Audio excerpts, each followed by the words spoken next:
ములుగు జిల్లాలో మంత్రి సీతక్క జిల్లా కలెక్టర్ దివాకర్ ఆధ్వర్యంలో మెగా జాబ్ మేళా నిర్వహించనున్నారు. వచ్చే నెల 2న సంక్షేమ భవనంలో నిర్వహిస్తారు. ఆసక్తి గల యువతీ యువకులు హాజరై జాబ్ మేళాను సద్వినియోగం చేసుకోవాలని సూచించారు. ఇక దీనిపై సమాచారాన్ని ఎంప్లాయ్మెంట్ అధికారి తులా రవితో మా ప్రతినిధి సంపత్ అందిస్తారు.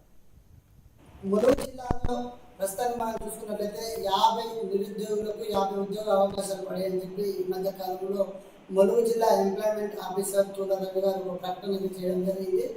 ఎటువంటి పోస్టులు అవి గవర్నమెంట్ పోస్టులా లేకపోతే ప్రైవేట్ పోస్టులా, ఈ నెల 2వ తారీఖు నాడు నిర్వహించబోయేటువంటి ఆ పోస్టులు ఎటువంటి పోస్టులు ములుగు జిల్లాకు వస్తున్నాయని చెప్పి పూర్తి సమాచారం అయితే మనం ములుగు జిల్లా ఎంప్లాయ్మెంట్ ఆఫీసర్ తులా రవి గారిని అయితే అడిగి తెలుసుకునే ప్రయత్నం చేద్దాం. సార్ చెప్పండి సార్, రేపు జరిగేటువంటి జాబ్ మేళాని ఏర్పాటు చేశారు. ఇప్పటికే ములుగు జిల్లాలో ప్రైవేట్ ఉద్యోగాలకి లేకుంటే అవుట్ సోర్సింగ్ ఉద్యోగాలా లేకుంటే గవర్నమెంట్ ఉద్యోగాలా, ఏ ఉద్యోగాలు అని చెప్పని ప్రజలకైతే కొంత అయోమయం ఉన్నారు. యువతకు మీరు ఎటువంటి మెసేజ్ ఇవ్వబోతున్నారు, ఎటువంటి మెగా జాబ్ మీద నిర్వహించబోతున్నారు? డిస్ట్రిక్ట్ ఎంప్లాయ్మెంట్ ఆఫీసర్ ములుగు తులా Ravi service common service centre health care company వాళ్ళు జిల్లా డిస్ట్రిక్ట్ ఎంప్లాయ్మెంట్ ఆఫీసర్ను సంప్రదించి జాబ్ మేళాలో మాకు 50 పోస్టులు ఉన్నాయి, దానికి గాను మీ జిల్లా తరఫున మీరు ఫిల్ చేయడానికి మీరు నోటిఫికేషన్ ఇచ్చిన తర్వాత మేము దానికి రిక్రూట్మెంట్ చేసుకోవడానికి లబ్ధిదారులచే రిక్రూట్మెంట్ చేయడం జరుగుతుందని తెలిపిన సందర్భంలో వాళ్ళ క్వాలిఫికేషన్స్, వాళ్ళకి ఎన్ని పోస్టులు కావాలి, వాళ్ళు మా దగ్గర ఈ క్వాలిఫికేషన్లు ఉన్నటువంటి లబ్ధిదారులు ఎంతమంది అని దానికి గాను మేము ప్రెస్ నోటిఫికేషన్ రిలీజ్ చేయడం జరిగింది.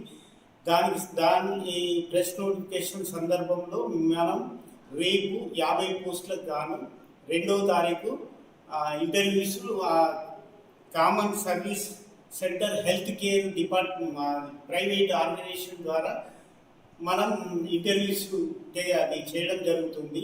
అప్పుడే ఓకే సార్, మనం అనుకున్నట్టు ఇప్పటికే నిరుద్యోగుల కోసం యువకుల కోసం ఇప్పటికే మనం టాస్క్ సెంటర్ ఏర్పాటు చేసి సుమారు 74 పోస్టులు ప్రైవేటు ఉద్యోగ అవకాశాలు కల్పించడం జరుగుతుంది. అదేవిధంగా ఇప్పుడు రేపు నిర్ణయించబోయేది సిఎస్సి అంటే common servicing centre health service ద్వారా మీరు యొక్క ఉద్యోగ అవకాశాలు ఏర్పాటు చేస్తారు. అంటే ములుగు జిల్లాలో ఉన్నటువంటి ప్రజలు ఏమనుకుంటున్నారు, ఇది ప్రైవేట్ సంస్థనా గవర్నమెంట్ సంస్థనా, అది ఒకసారి తెలియవచ్చు.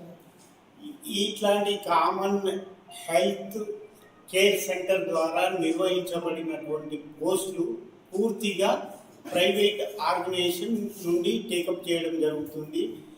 ఈ పోస్టులు అవుట్ సోర్సింగ్ కాదు, గవర్నమెంట్కు చెందినటువంటి కావు, ప్యూర్లీ ప్రైవేట్ కంపెనీ వాళ్ళు డిస్ట్రిక్ట్ ఎంప్లాయ్మెంట్ ఆఫీసర్ను రిక్వెస్ట్ చేయడం వల్ల మేము జాబ్ మేళా కండక్ట్ చేస్తున్నాం.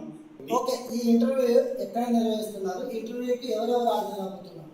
ఈ ఇంటర్వ్యూకి ప్రధానంగా జిల్లా ఎంప్లాయ్మెంట్ ఆఫీసర్ మరియు common service health centre health care company నుండి వాళ్ళ స్కిల్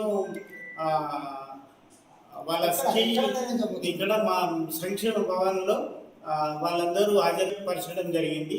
దానికి గాను వాళ్ళు 2వ తారీఖు వాళ్ళకు ఇంటర్వ్యూలు నిర్వహించడం, ఆ తదుపరి వాళ్ళు ఎవరైతే సెలెక్ట్ అవుతారో వాళ్ళకి అపాయింట్మెంట్స్ కూడా ఆర్డర్స్ కూడా ఇవ్వడం జరుగుతుందని జిల్లా ఎంప్లాయ్మెంట్ ఆఫీసర్గా మనకి తెలియజేస్తుంది.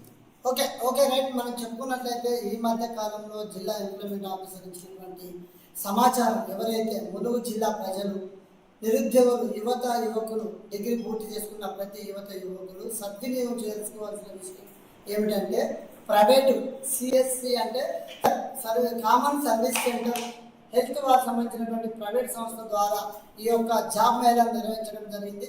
కావున ఇందులో ముఖ్యంగా BSc nursing, BSc MLD, MHWO, GNM, MPHW మరి ల్యాబ్ టెక్నీషియన్ ఇట్లాంటి సంబంధించినటువంటి కోర్సులను కూడా ఇప్పటికే 77 ఉద్యోగాలను కూడా మనం ములుగు జిల్లా ఏజెన్సీ ప్రాంతాల నుంచి యువకులకు ఉద్యోగ అవకాశాలు కల్పించడం జరిగింది. అదేవిధంగా ఈ ప్రైవేట్ సంస్థ కూడా మనం ఉద్యోగ అవకాశం కల్పించడం కోసం ప్రతి ఒక్కరు యువకులు ఆలోచించాల్సిన విషయం ఎంతైనా ఉంది. ప్రైవేట్ సంస్థే కదా అని చెప్పని ఎవరు నిరుత్సాహంతో ఉండకూడదు, ఆసక్తితో ముందుకు రావాలి, మీ టాలెంట్ ముందు చూసుకొని ఉద్యోగ అవకాశం పొందాలని చెప్పి జిల్లా అధికారి ఇంప్లిమెంట్ రవీందర్ గారికి మనకు తెలియపరిచారు. కేవలం రవీందర్తో సంపత్ 99 టీవీ ములుగు జిల్లా.